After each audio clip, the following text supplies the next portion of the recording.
भारत अब जो करने जा रहा है उसने पाकिस्तान और चीन को सदमे में डाल दिया है, खासकर चीन को, क्योंकि एक तो भारत दुनिया के सबसे एलिट मिलिट्री टेक्नोलॉजी में चीन से आगे निकलने जा रहा है। दूसरी तरफ इसके बाद जो हमने ऑपरेशन सिंदूर के तहत पाकिस्तान के खिलाफ किया है वो चीन के खिलाफ कभी भी किया जा सकेगा, ऐसी क्षमता भारत हासिल करने जा रहा है। वहीं पाकिस्तान के लिए तो ये सदमे में पहुंचा देने वाली खबर है, क्योंकि पाकिस्तान ऑलरेडी ब्रह्मोस मिसाइल से परेशान है, उसका तोड़ वो नहीं निकाल पा रहा है। वो कभी चीन के पास जा रहा है कि आपने हमें जो HQ-9 डिफेंस सिस्टम चिपकाया है वो तो किसी काम का नहीं, हमें और ज्यादा एडवांस सिस्टम दो। तो कभी कहता है कि तुमने जो S-400 की कॉपी बनाई है HQ-19 वो हमें दे दो, तो कभी कहता है PL-15 से भी बेहतर मिसाइल हमें दे दो ताकि हम ब्रह्मोस का कोई तोड़ निकाल सके। लेकिन दूसरी तरफ भारत ने उसको जो झटका दिया है वो तो ब्रह्मोस से भी खतरनाक है, उससे निपटना तो चीन के भी बस का नहीं होने वाला। लेकिन ये है क्या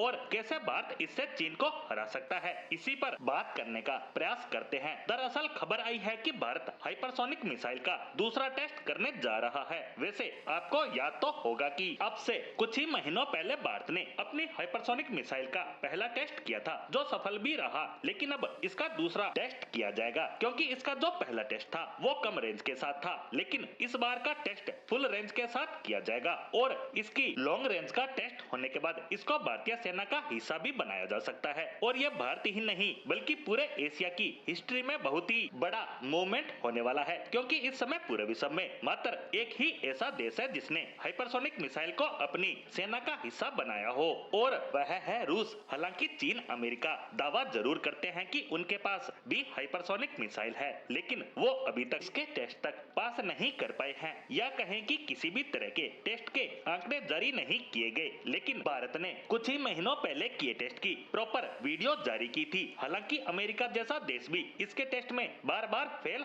हो रहा है, जो टेक्नोलॉजी के मामले में हमसे कहीं आगे है। लेकिन अब कुछ लोग कहेंगे कि ये हाइपरसोनिक टेस्ट करना क्या बड़ा मामला है। तो बता दूं, इस धरती पर मौजूद हर एक मिसाइल को रोकने के लिए एक ना एक डिफेंस सिस्टम बना हुआ है। एक रडार बना है जो बैलिस्टिक मिसाइल, क्रूज मिसाइल को आसानी से ट्रैक कर सकता है, लेकिन हाइपरसोनिक मिसाइल के मामले में ऐसा नहीं है। इस धरती पर किसी भी देश के पास ऐसा कोई भी सिस्टम मौजूद नहीं है जो इस मिसाइल को रोक सके या उसे ट्रैक तक कर सके। यहाँ तक कि रूस, जिसके पास हाइपरसोनिक मिसाइल तो है पर उसे रोकने का कोई हथियार उसके पास भी नहीं है, और इसी मिसाइल का दूसरा टेस्ट भारत करने की तैयारी कर रहा है, जिसकी रफ्तार होगी 5 से 9 मैक के बीच, और वो भी ग्लाइड, यानी अपना रास्ता बार बार बदलने की ताकत के साथ ये अपना रास्ता तय करती है। इसीलिए इस मिसाइल को लेकर अभी से चीन और पाकिस्तान की धड़कनें तेज होने वाली है।